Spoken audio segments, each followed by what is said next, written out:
looking to get back on track this week. It's always good to start off with an opponent like we did last week in Illinois, just because you're hoping that things slow down from here. Put a couple of our guys in some really, really good situations in the first week, because it'll be some of the best competition that they play all year, and hopefully this week and in the weeks in the future, now that we're getting back to our level of competition, hopefully some things can slow down for some of these guys, especially our young guys, and they can start playing ball the way that they know how to play ball. As far as that goes, I thought it was a very, very good experience for a lot of these young guys. We've talked leading up to the season about how many new faces we have on this team and how they're going to react the first time that they go out on the field. And I thought for the most part they did a great job. I didn't see anybody that just got wide-eyed and was scared of the event that was going on. For the most part, I thought everybody went out there and battled their face off, and that was good to see. And now we got Missouri State coming in, which we've had a lot of fun games with them in the past. It's been a lot of fun the past 2 or 3 times we played them, and should be the same this year moving forward. Just kind of looking at their personnel and the team that they have, the little bit that I've done so far it should make for a fun game again. I know the running game never really took off against Illinois, but did you see what you wanted to see against Demetric Johnson, with Mark Dodson, or do we need to see more? No, I didn't see anything from the run game. I think probably our best runners were the quarterbacks on draws, and so we had some things fit up. We were fitting some things up, and we had bodies on bodies. We just could never get loose, and we could never. And I'm gonna tell you now. I mean, those front four for Illinois, they're as good as I've ever seen. A lot was made of Smoot, number 91, and he was a really good player. But number 6, the defensive end, he's one of the best I've seen, and he gave us fits on the edge, and we could never go forward on run game. We would get our fits, and we just could never move forward. So I'm looking to improve dramatically in that area on offense, because I've said all along, people tend to call me a pass-happy guy and all of that, and I'm not. If you can't run it, you're not going to be very successful throwing it, and vice versa. If you can't throw it, you're not going to be very successful running it. So we've got to balance up in that area. Dodson had 4 carries, 16 yards, got a little banged up. Is he okay this week? Yeah, he's fine. He's fine. He got a little twisted up right there, kind of a mild sprain, so he'll rehab up, and then he should be good to go. This game against Missouri State, you see this as essentially an evenly matched game? Well, I mean, I think all of them from here on out are going to be quote-unquote evenly matched games, especially this early in the season when nobody, knock on wood, nobody's really dealing with a lot of injuries or anything like that. Both teams have got all their horses going to the race, and so I think all of them moving forward in our minds are going to be evenly matched games, just because we're playing versus our competition. And obviously this is really good. These next 2 weeks are really good for us because we get to play 2 FCS opponents that come from arguably the best conference in the country right now. That Missouri Valley Conference is, with North Dakota State and all of those guys in it, that's really good football. And so it'll be a good test to see where we are. I said all along going into the first week versus Illinois, I thought it was a good way to start because it'd be a good measuring stick of where my team is. I still don't think I know that, just because they were a lot better personnel-wise. They were a lot better than I thought they were going to be, just to be perfectly honest with you. And we got overwhelmed at certain spots versus Illinois. So I think moving forward to the second week, you always say you make your biggest improvements from week 1 to week 2, and I'm hoping that we do that. And I think that this is going to be the week where we can kind of see where we are as a football team and how we'll play, just because, like you said, we are a little bit more evenly matched this week. Last year you started the team against, I believe it was KWC, start the season. Do what now? Last year I believe you started the season against KWC. Yeah.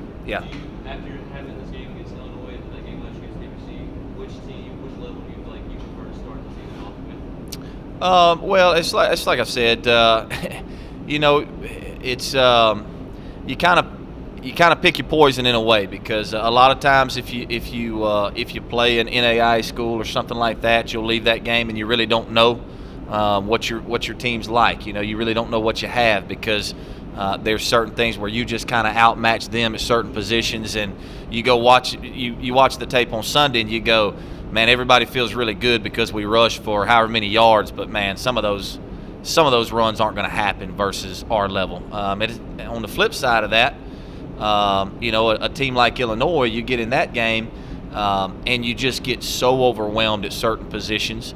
You know, and obviously, I mean, anybody who watched the game, you could tell. I mean, we didn't have a lot of time to go through pass progressions. It was going to be 1-2, and you better have it out, you know, because those defensive ends were getting on us so fast, and the line of scrimmage was moving back so fast. And you know, and on the other side of that, on the defensive side of that, you know, we faced three backs that were really good. I mean, really good, hard to tackle in space.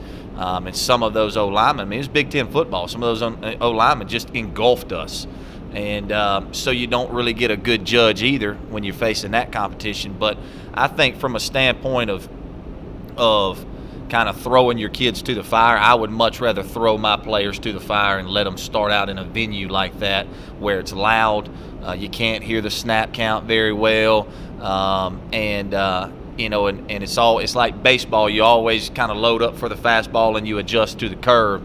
And that's kind of the same way I see it when you're in that if you're playing the FBS teams, you're kind of loading up for that fastball, and then you're hoping the next week you can adjust to the curve. You can adjust with somebody not having that same pop coming off the line of scrimmage. What can you take away from this past week going into Thursday? I thought it was a tremendous amount of positives. You know, we started off the game, first two possessions, 2 picks. Okay, 2 interceptions. So there's a great learning tool there. We go watch that film, me and KD, and you know, in the conversations, obviously, hey man, stop forcing things. You don't have to win the game yourself. You know what I mean? So there's a 30-minute conversation of, hey, relax and play ball there. But then also to see him come back and the way that he finished out, especially with as much pressure as he was having, thought he did a tremendous job staying in there and throwing the ball around. You know, from an offensive line perspective, you had 2 guys who that was their first time playing in 2 years. You know, Noah Banks and Brant Newman, they redshirted last year. That's literally their first pops since they were a senior in high school, and it was the best competition they've ever faced in their life. Thought they did tremendously well and handled it very good. And then I've been saying out wide with all those new receivers, I really didn't know. You know, I mean, you always have that fear factor. Hey, you're going to bring all these young kids out there, and they'll go out there, and it's just going to hit them in the face mask, hit them in the shoulder pads, and it's going to drop, and they're just going to freak out on you. Thought they handled the event tremendously well. You know, defensively, I told you we were going to roll some of those D linemen. You saw a lot of D linemen. I think Chris Stahl, you know, he played quite a bit with Bishop Woods being out last week and things like that. Him and D Knowles and some of those guys. And did some good things, you know. Now, on the other end of that, there was a lot of good teaching tape there. Hey, man, if you don't use this technique, you're going to end up 13 yards down the field like you did. You know, some good teaching tape on the defensive side as far as, hey, how we practice and why we're telling you to thud up and wrap up and not just go in for that kill shot all the time. And you saw that come to fruition on tape because we had so many guys trying to fly in there and make the big hit in front of that big crowd, and all of a sudden that run springs for a 70-yard touchdown or whatever the case may be. So, but going into the locker, I told the kids after the game, the biggest thing that I was impressed about with this team is you've got a lot of guys who have never played ball together, who stuck together as a team. There was no, hey, man, you get your stuff together, you get your stuff together. I mean, offensively, we were atrocious. You know what I mean? It's one of the worst outputs we've had since 2010. Never heard one thing, you know, no finger pointing, no get your junk together and all of that type of stuff.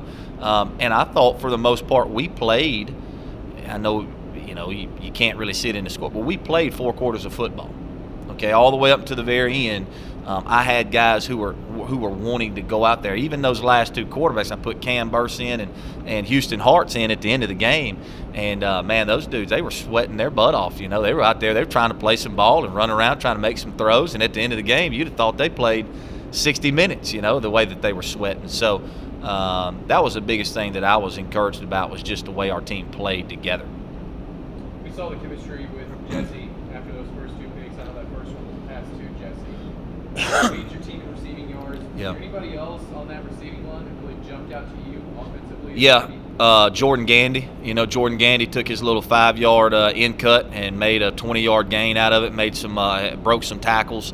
And he's been the one that I've been saying, leading up all through fall camp. Every time you've asked, he's got to come on, he's got to come along. It's time for him to kind of break out of his shell. And I thought he did that. I thought he played tremendously well. And the other thing that I was really excited about was all but 2 receivers all caught balls. Every one of our receivers except for 2 caught footballs, especially in a game like that where we didn't do a whole lot offensively. It was good to see us distribute the ball that well and get it around to different receivers. So I was excited about that too. Did you come out of the game injury free? Not injury free, but we're okay. We'll have our guys. We gave them the morning off. They'll come up here at noon, or they came up here at noon. They're in there right now. So we'll get an injury report, an updated injury report. But for the most part, I feel pretty good moving forward.